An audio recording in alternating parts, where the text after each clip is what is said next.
Mga kapatid, magandang umaga, magandang gabi sa inyo pong lahat. Mula po dito sa aming kinalalagyan, dito po sa bahay ni Kuya Benji Lasam at ni Ate Madeline Lasam at pati po si Doktora. Maraming salamat po. Pinaunlakan niyo po ulit kaming gamitin ng inyong bahay bakasyunan. Nako mga kapatid, huwag kayong bibitaw dito sa aking vlog na to.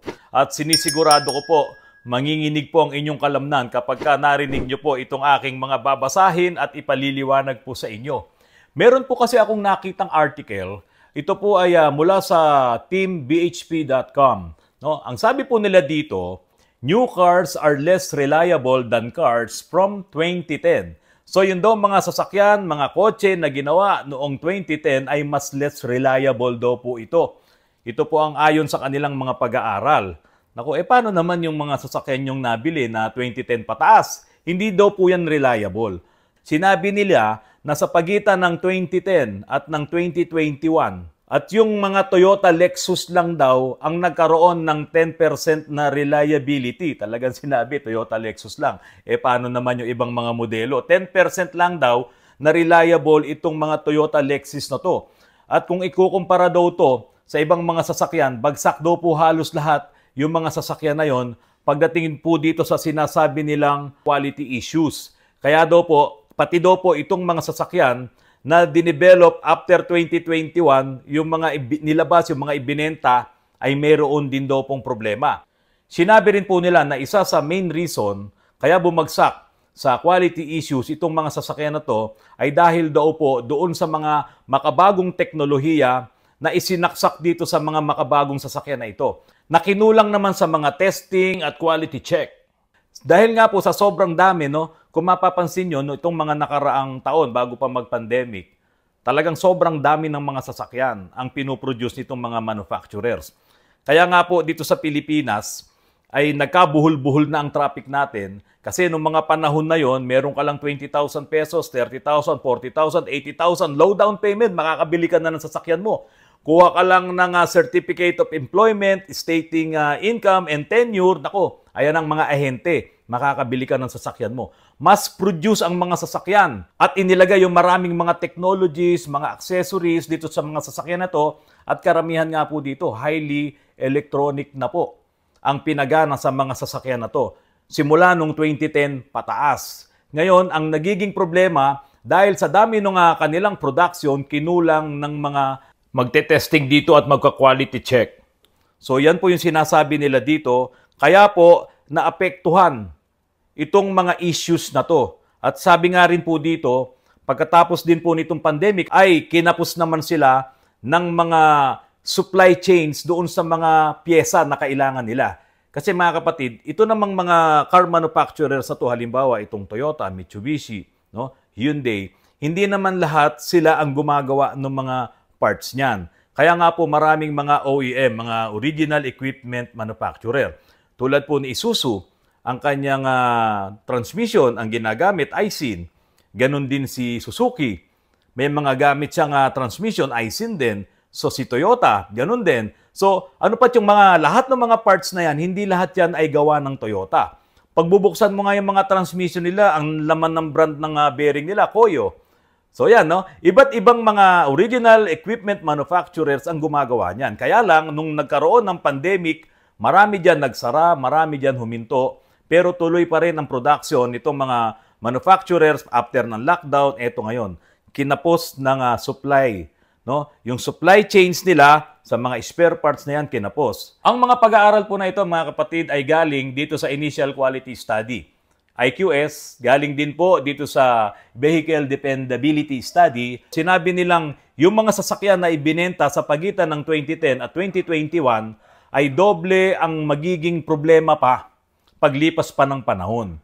So sabi rin nila, 5 quality issues per vehicle ang pwedeng mangyari. Expect mo ngayon na maglalabasan pa yung mga problema nito. Ito mga kapatid, binabasa ko lamang po sa inyo itong studies na ginawa ng J.D. Powers, IQS at ng BDS. Na taon-taon daw ay inilalabas ito ng J.D. Powers.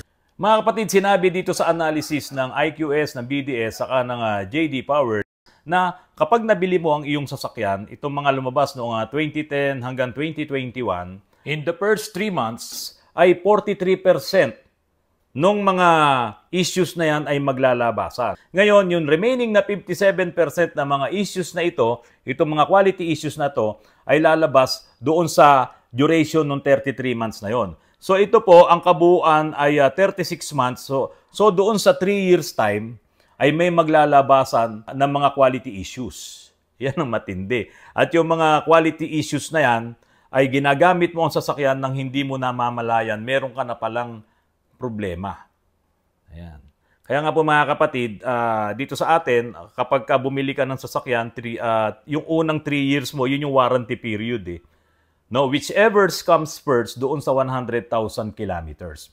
Kaya lang doon sa 3 years na warranty na yon, nako, doon sa kontrata, maraming hindi kasama doon, lalong-lalo na yung mga napupudpod, yung mga mekanismo, hindi nila isinasama doon sa warranty. E paano ngayon mga kapatid? Kung ito palang sinasabi, studies na to, ay kasama yung issues ng engine, kasama yung issues diyan sa mga gulong, no, sa mga differential, sa mga automatic transmission, dito sinabi na nila mismo na kapag kabili mo pa lang ng mga sasakyan na to, doon sa first 3 months may lalabas ng mga issues at 5 issues, no, 5 issues per brand ng sasakyan na nabili mo. So, napakahirap pala na itong mga nabili mong mga sasakyan na to, kung halimbawa may mga issues na talagang maglalabasan, ngayon kung ikaw naman ay bumili ka lang ng sasakyan na wala ka talagang alam kung paano mo malalaman yung problema ng sasakyan mo, mananatili ngayon na ginagamit mo lang yan, may mga quality issues pala yan. Di ba? Kaya nga po itong si Autorans mga kapatid, kami po dito, hindi po kami titigil na alamin at mag-research tungkol sa mga bagay na ito kasi po ano ang magiging epekto kung yung mga quality issues na to ay meron din pala mga safety issues. So sa study na ito ay halos ang mga leading brands lang ang nakapasa. Kaya nga po doon sa unang bahagi nito sinabi po na yung Lexus ang merong 10% reliability doon sa kanilang mga studies na ginawa. Mga kapatid, itong mga binanggit ko sa inyo, itong mga nauna, ito po ay pag-aaral ng J.D. Power dyan sa US. Ngayon, 2010 model hanggang 2021, marami silang mga nakitang mga problema ng mga sasakyan na to. At sabi nga nila, itong Toyota, Lexus lamang at yung iba pang mga brand ang pumasa. At 10% lang yung reliability. Ngayon, mga kapatid, dito ba sa atin sa Pilipinas, yung bang mga 2010 model at 2021 model natin at yung mga nagdatingan pa ng mga bago, masasabi bang mas okay itong ating mga sasakyan dito? Kaya dapat tutukan din natin kasi kung sa US nga pinag-aaralan pa nila yung mga 2010 model, so dapat dito ay ganun din ang ating gawin. Para naman kahit paano, hindi ka na lang magugulat, uy, nasira pala to, uy, may problema pala to. So ito mga kapatid, ito yung susunod na parte ng aking vlog. So ito po mga kapatid, ito po, experience ko lang dito sa aming shop. Experience ko lang po. Ito pong yung mga modelo, yung puting plaka, 7 letra at numero. Kasi po, yung mga lumang plaka, 6 na combination lang 3 letra, 3 numero. So itong may mga 7 combinations po na to, ang dami po naming nagagawa ng mga problema dyan. May mga tinatap overhaul kami, merong bagong-bago pa, ilan lang yung tinakbo, sira na yung mga oil seals, sira na yung valve seals, yung mga barbula talagang nahuhukay, no? So marami talaga mga issues itong may mga puting plaka. Kaya ngayon, parang gusto kong maniwala dito sa studies na to na ginawa nitong IQS, BDS at ng J.D. Powers. Kasi sabi po nila, 2010 to 2021, sa pagitan nun, yun daw mga sasakyan na ginawa, minanufacture nung panahon na yan, iyan daw po yung maraming mga problema. At yun daw po mga problema na to ay lalo pang dadami at maglalabasan pa raw yan paglipas po ng panahon. Ngayon, sinabi rin po nila na itong mga makabagong sasakyan ngayon ay pwede ring maapektuhan ng problema na to. Kasi nga po, tulad nitong ginagawa namin, mga 2017 model na mga bagong unit, mga bagong sasakyan, meron nga nagkaroon ng issue, yung transmission. Ang sabi po ng manufacturer nito ay meron lang daw pong glitch doon sa kanilang software. Kaya kailangan daw dalhin doon itong mga sasakyan na ito para maayos nila yung programming. I-reprogram lang daw po yung module. So, pwede rin po kasi talaga na itong mga sasakyan na to ay nandoon din yung problema sa computer. Nandoon din yung problema sa kanilang mga softwares. Mga kapatid, dito sa Pilipinas, walang katulad nitong JD Power na kahit na luma na yung modelo ng mga sasakyan, nire-review pa nila. At ito, lahat ng mga car manufacturer doon sa US, nire-review nila itong modelo ng 2010 hanggang 2021.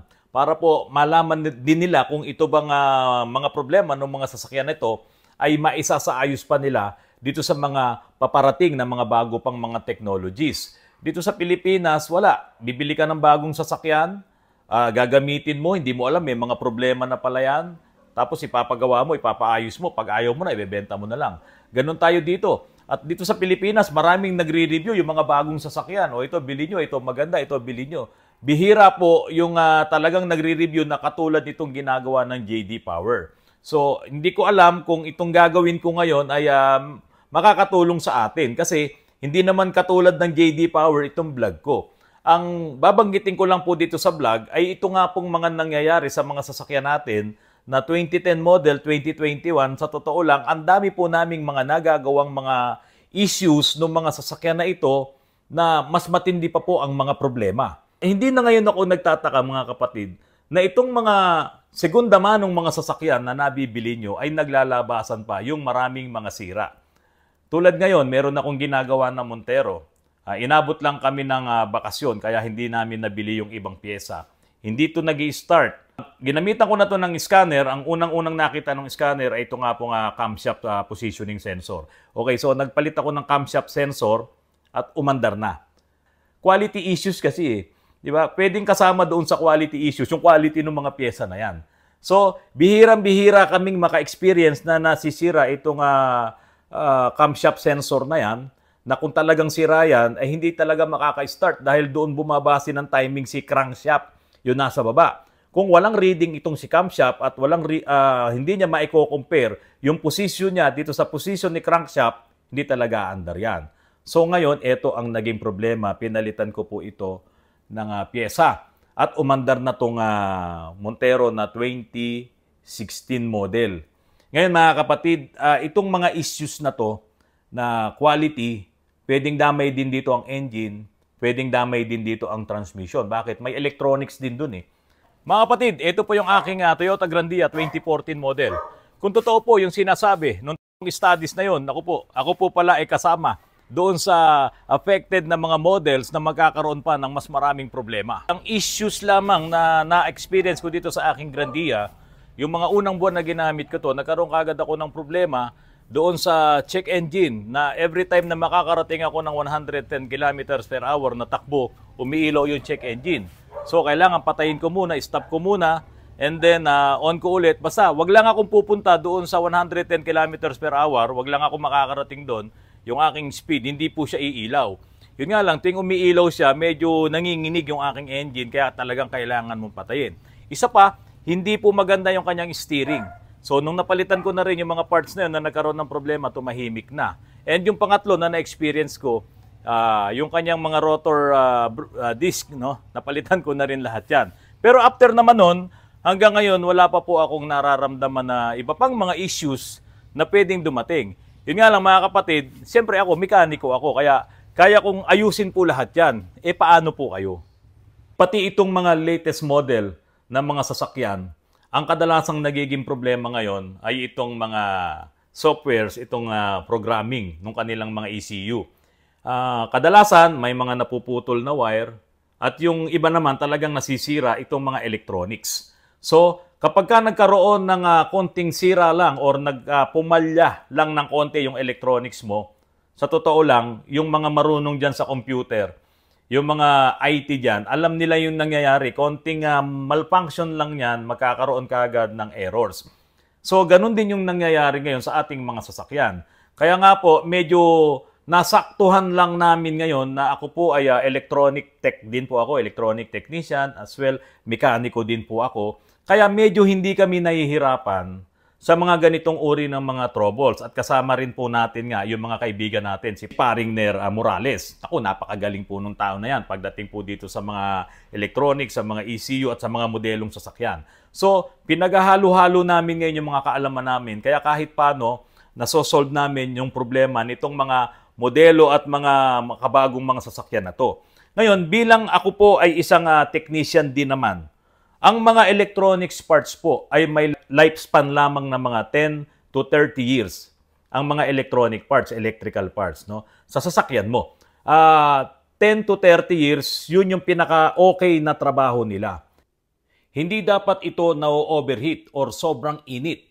At hindi rin dapat nai-stress sa sobrang voltahe at sobrang kuryente na pumapasok sa kanila. Kasi kung fluctuating ang kuryente mo, pwedeng ma-damage mo itong mga semiconductors na yan. Yang mga electrolytic capacitor, mga resistor, mga ICs, mga transistors, so pwedeng ma-damage yan. Ngayon mga kapatid, kung itong mga pyesa na to, na nakakabit ngayon diyan sa mga bagong sasakyan natin, asama mo na yung mga 2010 model or below pa, kung yung mga pyesa na to ay masisira, talagang magkakaroon po ng problema ang inyong sasakyan. Kaya po, yung ibang mga mekaniko na hindi po sila maalam pagdating sa electronics ay medyo naiiwan. Kaya nga po sabi ko, itong mga anak natin, mga pamangkin nyo or kung sino pa, yung mahihilig dito sa linya na to, pagdating ng araw, pagpasok nitong mga electric vehicle, kayo ang bida. Maniwala po kayo, kami mawawala na at yung mga mekaniko na hindi man lang umabot sa pagkukomputer, naku, mawawala kaming lahat. Ngayon, yung mga mag-aaral ng IT, mag-aaral din kayo ng pagmemekaniko or hanggat maaari mag-engineer kayo, pagdating nitong mga makabagong technology na to, kayo po ang bida. Hindi nyo kayang ubusin ang trabaho. Meron nga po akong experience May nagpunta sa amin, naka-BYD. Ito namang BYD na to ay hindi pa to full electric vehicle. Tinaas namin yung hood, pagtaas ng hood, selyado. Wala kang pwedeng pakialaman. Yung mga tornilyo, yung mga clips, hindi mo pwedeng tanggalin, selyado. Ibig sabihin, BYD lang, yung kasa lang ang pwedeng gumawa ng sasakyan na yon. So pag nagkasira-sira yon, iilan lang naman yung mga kasa na yan.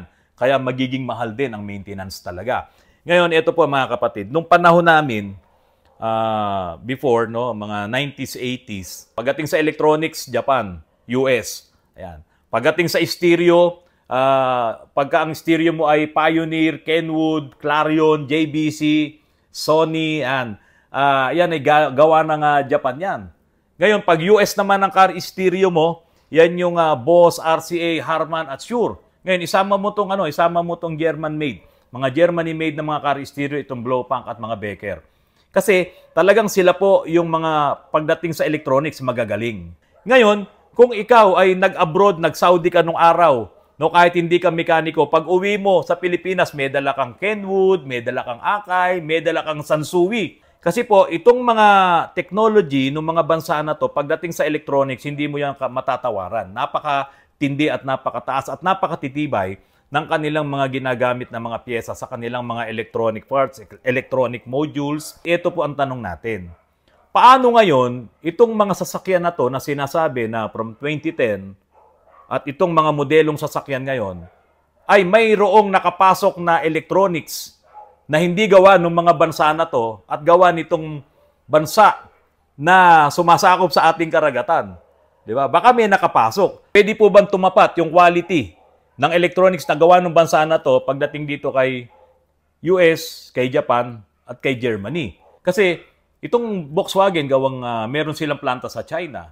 Itong si Tesla may planta sa China. At hindi ko alam kung sino-sino pa itong mga car manufacturers na may planta sa China. Ngayon, may mabibili ka. Marami kang mabibili dyan sa online, sa Lazada, sa Shopee. Mga pyesa, kung titignan mo, akala mo original.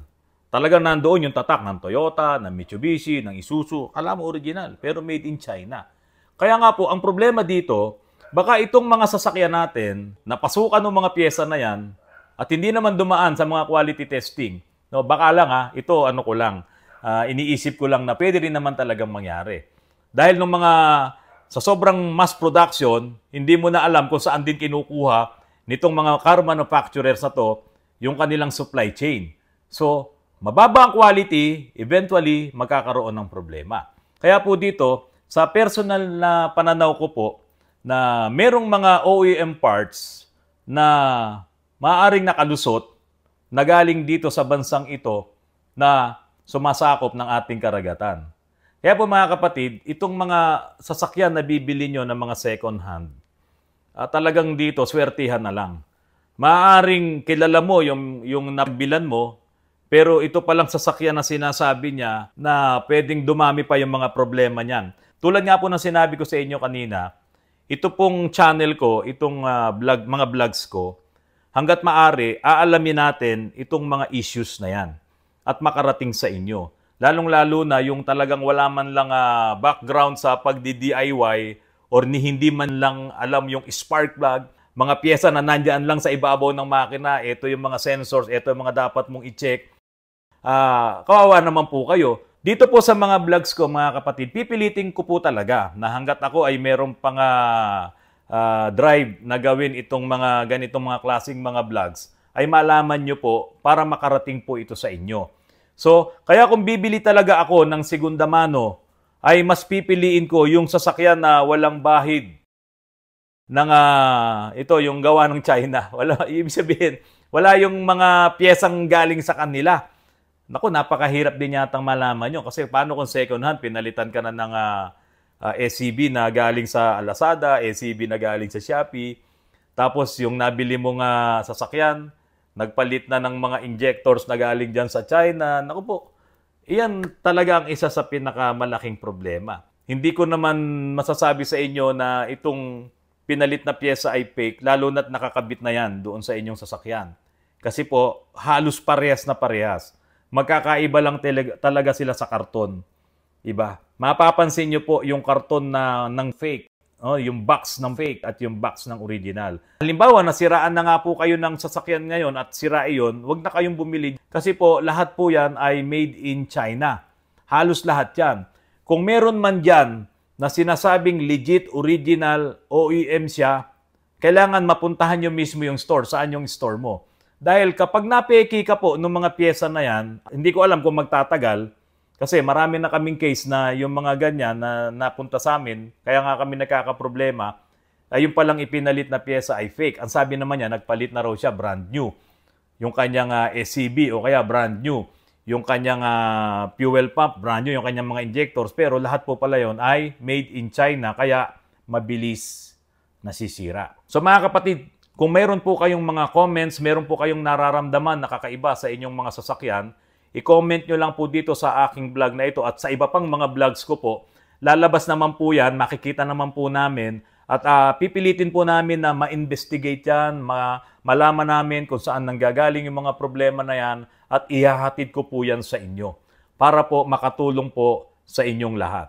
Sa darating po na April 4 hanggang 7, asahan ko po kayo, magkita-kita po tayo diyan sa SMX at gaganapin po ang Manila International Auto Show.